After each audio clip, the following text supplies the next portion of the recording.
வணக்கம். சரி, இத கொஞ்சம் விரிவாக அலசுவோம். வந்து இன்னைக்கு நாம பேசப் போற விஷயம் உங்க சிந்தனையையே முற்றிலுமாக புரட்டி போடப் போகிறது. ஆமாம், உங்களைத்தான் நான் சொல்கிறேன். கண்டிப்பா இது ஒரு பெரிய மாற்றத்தை ஏற்படுத்தும். நீங்க இப்போ கையில காஃபி குடிச்சிட்டோ இல்ல டிராஃபிக்ல காரை ஓட்டிட்டோ இதை கேட்டுக்கொண்டிருக்கலாம். உங்களை சுற்றி நடக்கும் விஷயங்கள், அந்த அழுத்தங்கள் எல்லாமே உங்களை மீறி நடப்பது போல ஒரு உணர்வு உங்களுக்கு எப்போதாவது வந்திருக்கா? நிறைய பேருக்கு அந்த உணர்வு இருக்கும். ஆமாம். அப்படி தகவல்களால் நிரம்பி வழியும் இந்த உலகத்துல எது உண்மையான நிம்மதி அப்படின்னு தேடி தேடி நீங்க சோர்வடைந்திருந்தால் இந்த ஆழமான அலசல் உங்களுக்கானதுதான். நிச்சயமா. இன்று நாம பைரன் கேட்டி எழுதிய உங்களுடைய கதையில்லாமல் நீங்கள் யாராக இருப்பீர்கள் அப்படிங்கிற ஒரு அற்புதமான புத்தகத்தின் பக்கங்களுக்குள் ஒரு ஆழமான பயணம் செல்ல போகிறோம். ரொம்ப சுவாரஸ்யமான புத்தகம் அது. இதனுடைய முக்கிய நோக்கம் என்ன தெரியுமா? நமது தினசரி மன அழுத்தத்திற்கும் துன்பங்களுக்கும் உண்மையான காரணம் என்ன அப்படிங்கறத கண்டுபிடிச்சு அதிலிருந்து விடுபட உதவும் தி ஒர்க் என்ற ஒரு சுய விசாரணை முறையை உங்களுக்கு புரிய வைப்பதுதான். இந்த தி ஒர்க் முறை ரொம்பவே எளிமையான ஆனா சக்தி வாய்ந்த ஒண்ணு. பைரன் கேட்டியின் கதையே ரொம்ப வித்தியாசமானது. அவங்க சுமார் 10 வருடங்கள் மிக கடுமையான மனச்சோர்வில் தவித்த ஒரு பெண். வீட்டை விட்டு வெளியே வர பயம், அப்புறம் தற்கொலை எண்ணங்கள் என ஒரு நரகத்தையே அனுபவித்தார். சொல்ல போனா அவங்க படுத்த படுக்கையா இருந்தாங்க. ஆமா. ஆனால் ஒரு நாள் காலை விழித்தெழுந்தபோது அவங்களுக்கு ஒரு மிகப்பெரிய தெளிவு கிடைத்தது. அது என்னவென்றால், நமது துன்பம் என்பது வெளி உலகத்திலிருந்து வருவதில்லை. மாறாக நமது கற்பனை எண்ணங்களை நாம கண்மூடித்தனமாக நம்புவதால் மட்டுமே வருகிறது என்பதுதான். இங்கே ஆச்சரியப்பட வைக்கும் விஷயம் என்னவென்றால், பைரன் கேட்டி அந்த ஒரு நொடியில் கண்டறிந்த உண்மைதான் நாம் அனைவரும் என்ன நினைத்துக் கொண்டிருக்கிறோம். துன்பம் தவிர்க்க முடியாதது அப்படின்னு தானே? சரியா சொன்னீங்க. துன்பம் என்பது தவிர்க்க முடியாத ஒன்று. அது வாழ்க்கை தரும் பரிசு என்று நினைக்கிறோம்.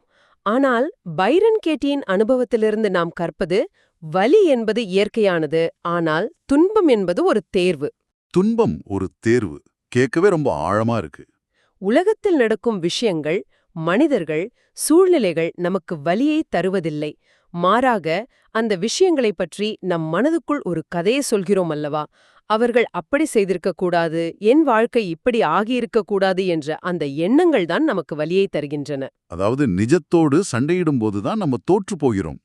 ஆமாம். நிஜத்தோடு நடத்தும் போராட்டத்தை நிறுத்துவதுதான் ஒரு மனிதனின் மிகப்பெரிய விடுதலையின் தொடக்கம். கேட்பதற்கு ரொம்ப ஆழமாக இருக்கிறது. ஆனா இது நடைமுறையில் சாத்தியமா என்ற சந்தேகம் உங்களுக்கும் வரலாம், எனக்கும் வந்தது. அது சகஜம்தான். இந்த விடுதலையை அடைய பைரன் கேட்டி உருவாக்கிய ஒரு எளிமையான பயிற்சி தான் உங்களை சுற்றியுள்ளவர்களை மதிப்பிடும் தாள். இதை சொல்வதற்கே கொஞ்சம் வேடிக்கையாக இருக்கிறதல்லவா? நாம எப்போதுமே மற்றவர்களே விமர்சனம் செய்வதில் கெட்டிக்காரர்களாச்சு. அதுதான் உண்மை. அவன் சரியில்லை, இவன் சரியில்லை என்று நாள் முழுவதும் தீர்ப்பெழுதி கொண்டே இருப்போம். அதையே அப்படியே ஒரு தாளில் எழுதச் சொல்கிறார் பைரன் கேட்டி. உதாரணத்திற்கு, என் முதலாளிக்கு என் மீது அக்கறை இல்லை, அவர் என்னை மதிக்கவில்லை என்று எழுதலாம். எழுதிய பிறகு அதை ஒரு 4 மிக முக்கியமான கேள்விகள் மூலம் விசாரிக்கச் சொல்கிறார். ஆமாம், அந்த 4 கேள்விகள் இதோ. முதல் கேள்வி, இது உண்மையா? இரண்டாவது கேள்வி, இது 100க்கு 100 உண்மை என்று உங்களால் உறுதியாக சொல்ல முடியுமா? மூன்றாவது, அந்த எண்ணத்தை நீங்கள் நம்பும்போது உங்களது எதிர்வினை என்னவாக இருக்கிறது? இறுதியாக 4வது கேள்வி, இந்த எண்ணம் மட்டும் உங்கள் மனதில் இல்லை என்றால் நீங்கள் யாராக இருப்பீர்கள்? இந்த 4 கேள்விகளும் மேலோட்டமாக பார்த்தால் மிக சாதாரணமானவை போல தோன்றலாம். ஆனால் இது மனித மனதின் இருண்ட பக்கங்களை வெளிச்சத்துக்கு கொண்டு வரும் ஒரு நுட்பமான உளவியல் கருவி. இந்த கேள்விகள் எப்படி வேலை செய்கின்றன என்று நாம் கொஞ்சம் பகுப்பாய்வு செய்து பார்ப்போம். முதல் 2 கேள்விகள் உங்கள் அகந்தையின் ஆணிவேரை அசைத்து பார்க்கின்றன. அவர் என்னை மதிக்கவில்லை என்பது 100க்கு 100 உண்மையா என்று கேட்கும்போது மனம் சற்று தயங்கும். கண்டிப்பா. 3வது கேள்வி, அந்த எண்ணம் உங்கள் உடலில், உணர்வுகளில் ஏற்படுத்தும் விஷத்தன்மையை உங்களுக்கு காட்டுகிறது.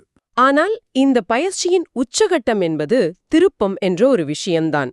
அதாவது, நீங்க எழுதிய அந்த எதிர்மறை எண்ணத்தை அப்படியே நேர்மாறாக உங்களை நோக்கி திருப்பி பார்க்க வேண்டும். இதை கொஞ்சம் விளக்கமா சொல்ல முடியுமா? கண்டிப்பா. உதாரணமாக, அவர் என்னை மதிக்கவில்லை என்பதை நான் அவரை மதிக்கவில்லை அல்லது நான் என்னை மதிக்கவில்லை என்றும் மாற்றி பார்க்க வேண்டும். ஓ, இது ரொம்ப வித்தியாசமா இருக்கே. வெறும் வார்த்தைகளாக மாற்றினால் மட்டும் போதாது. இந்த புதிய வாக்கியம் எப்படி நிஜத்தை விட உண்மையாக இருக்கிறது என்பதற்கு குறைந்தது 3 நிஜ வாழ்க்கை உதாரணங்களை நீங்களே தேடி கண்டுபிடிக்க வேண்டும். கொஞ்சம் பொறுங்கள், இது எனக்கு இடிக்கிறதே. இந்த திருப்பம் என்பது வீண்பழி சுமத்துவது போல ஆகாதா? இப்போ என் சக ஊழியர் என்னுடைய ஐடியாவை திருடி அவர் போல காட்டிக்கொள்கிறார் என்று வைத்துக்கொள்வோம். நான் அவருடைய ஐடியாவை திருடினேன் அல்லது என்னுடைய ஐடியாவை நானே திருடினேன் என்ற மாற்று எழுத முடியும்? இது என் மீது நானே பழியை போட்டுக்கொள்வது போல தோன்றுகிறதே. நீங்க கேட்ட கேள்வி மிக முக்கியமானது. இது குற்றவாளிகளை தப்பிக்க வைப்பதற்கான பயிற்சி அல்ல, உங்களை உங்கள் மனச்சிறையிலிருந்து விடுவிப்பதற்கான பயிற்சி. இங்கேதான் விஷயம் ரொம்ப சுவாரஸ்யமா மாறுது.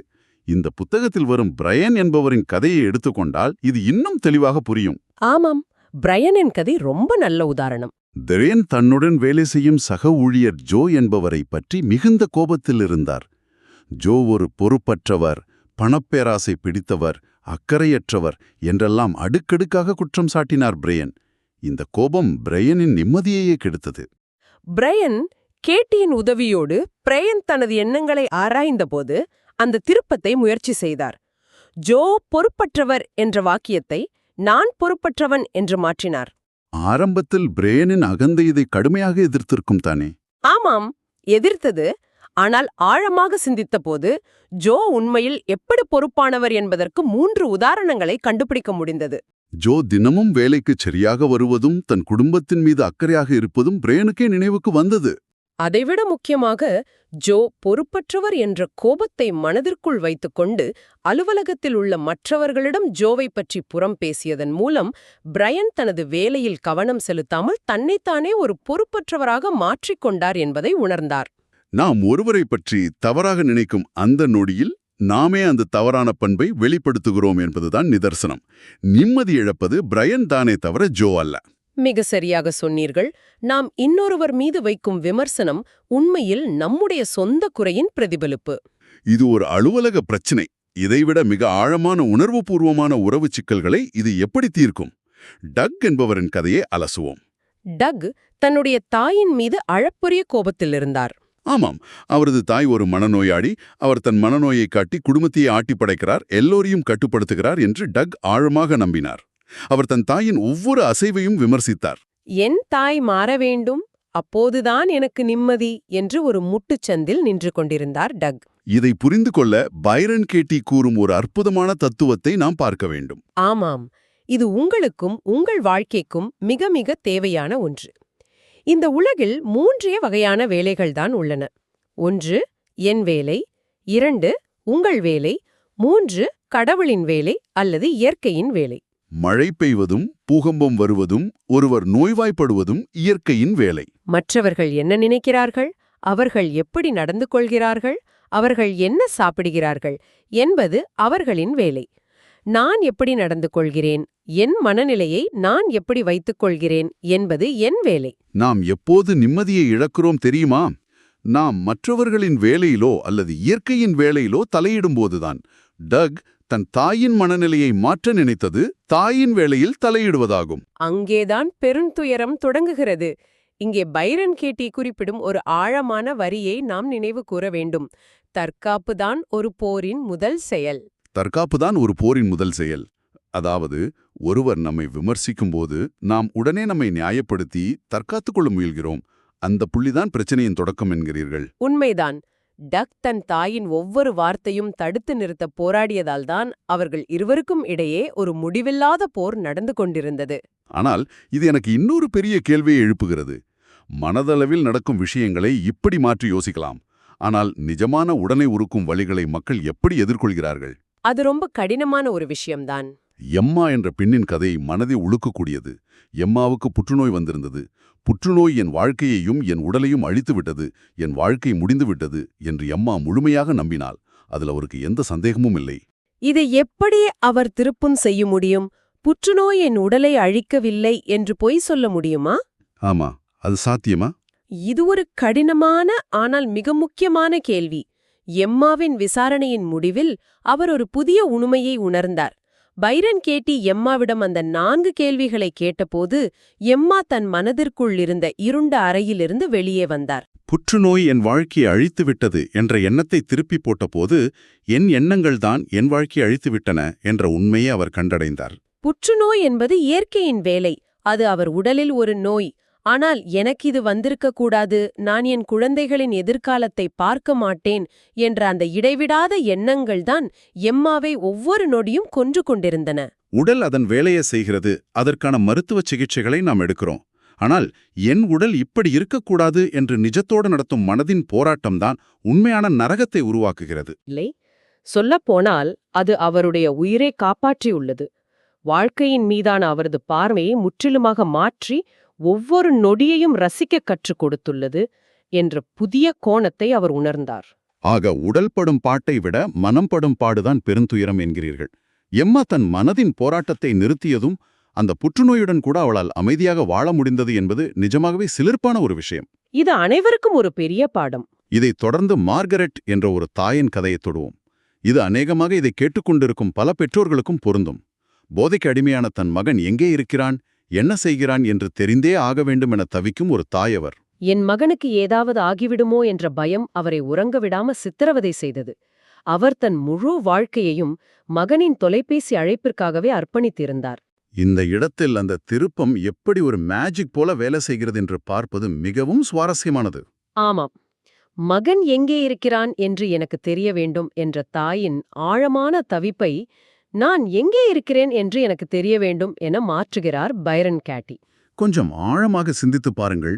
தன் மகனை பற்றிய சிந்தனையிலேயே உழன்று கொண்டிருந்த மார்கரெட் தன்னுடைய வாழ்க்கையே தொலைத்து விட்டார். அவர் தன் மனதில் இல்லை, தன் மகனின் வாழ்க்கையில் வாழ்ந்து கொண்டிருந்தார். இது அன்பு போல தோன்றலாம், ஆனால் உண்மையில் இது ஒரு வகையான கட்டுப்பாட்டு உணர்வு மற்றும் அடிமைத்தனம். மற்றவர்களின் வாழ்க்கையின் மீதான இந்த அடிமைத்தனத்திலிருந்து நாம் விடுபட வேண்டும். மகன் அவனுடைய பாதையில் பயணிக்கிறான், அது அவனுடைய வேலை. மார்கரெட் தனது சொந்த வாழ்க்கையை, தன் மன அமைதியை கவனிக்க வேண்டும். நான் எங்கே இருக்கிறேன் என்று அவர் தன்னை நோக்கி திரும்பிய போதுதான் அவருக்கு அந்த நீண்ட கால இருளிலிருந்து விடுவு கிடைத்தது. அருமையான விளக்கம். நாம் அன்பின் பெயரால் அடுத்தவர்கள் வாழ்க்கையில் எவ்வளவு அத்துமீறி நுழைகிறோம் என்பதை இது முகத்தில் அறைந்தாற்போல சொல்கிறது. உறவுகளில் இது ரொம்ப அதிகம். ஆமாம், குறிப்பாக கணவன் மனைவி உறவில் வரும் சிக்கல்களைப் பற்றி பேசலாம். ஜாய்ஸ் என்பவரின் விவாகரத்து கதையை அலசுவோம். 16 வருட திருமண வாழ்க்கைக்குப் பிறகு தன் கணவன் தன்னை நடுத்தெருவில் விட்டுச் சென்று விட்டான் என்று ஜாய்ஸ் நம்பினார். அவனால்தான் என் வாழ்க்கை அழிந்தது, அவன் ஒரு துரோகி என்று கடும் கோபத்தில் இருந்தார் ஜாய்ஸ். ஆனால் அந்த 4 கேள்விகள் மூலம் விவாதத்தின் முடிவில் ஒரு பெரிய உண்மை வெளிவந்தது. கணவன் அவளை விட்டுச் செல்வதற்கு முன்பே ஜாய்ஸ் தான் முதலில் கணவனை மனதளவில் விட்டுச் சென்றாள் என்ற அதிர்ச்சியான உண்மையை அவள் உணர்ந்தாள். இது எப்படி சாத்தியம்? இது ரொம்பவும் நுட்பமான விஷயம். மனிதர்களாகிய நாம் எப்பொழுதும் நாம் தான் பாதிக்கப்பட்டவர்கள் என்று நம்பவே விரும்புகிறோம். ஏனென்றால் பாதிக்கப்பட்டவர் என்ற முத்திரைக்குள் ஒரு பாதுகாப்பு இருக்கிறது, பரிதாபம் கிடைக்கிறது. ஆனால் பெரன் கேட்டி ஜாய்ஸை ஆழமாக விசாரிக்கச் செய்தபோது ஜாய்ஸ் பல வருடங்களாகவே அந்த உறவிலிருந்து விலகியே இருந்தார் என்பது புரிந்தது. தனக்கு தேவையில்லாத பொருட்களை வாங்கியது, கணவரின் பேச்சை காது கொடுத்து கேட்காதது, அவரை தொடர்ந்து விமர்சித்தது என பல வகைகளில் மனதளவில் அவர் கணவனை விட்டு விலகிச் சென்று விட்டார். இதை உணர்ந்தபோது ஜாய்ஸுக்கு முதலில் குற்ற உணர்ச்சி வந்திருக்கலாம். ஆமாம், ஆனால் பெரன் கேட்டி அதையும் தாண்டி ஒரு விஷயத்தை சொல்கிறார்.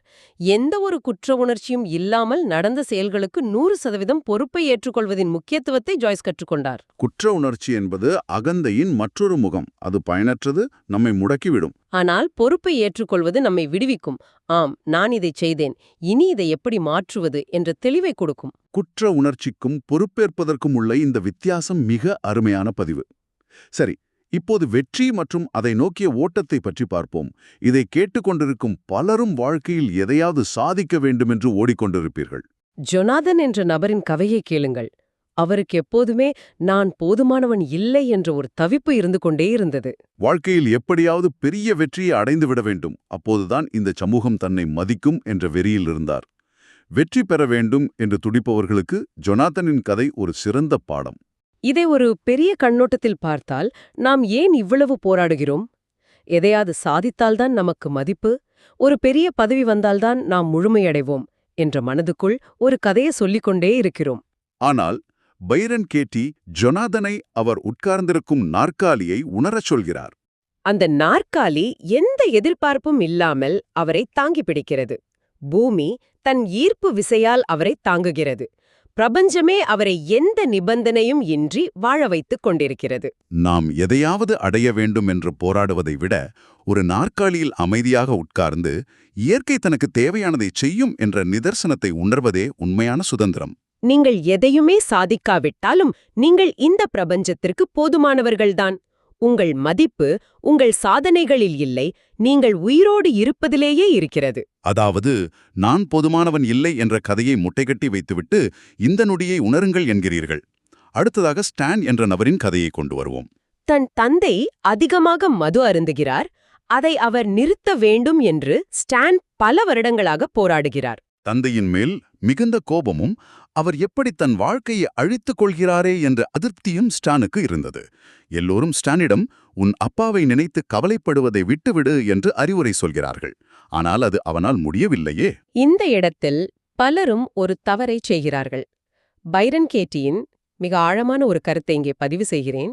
எண்ணங்களை விடுவிப்பது என்பது காலாவதியான ஒரு விஷயம். நாம் வலுக்கட்டாயமாக எந்த ஒரு எண்ணத்தையும் விட்டுவிட முடியாது இல்லையா? ஆமாம்.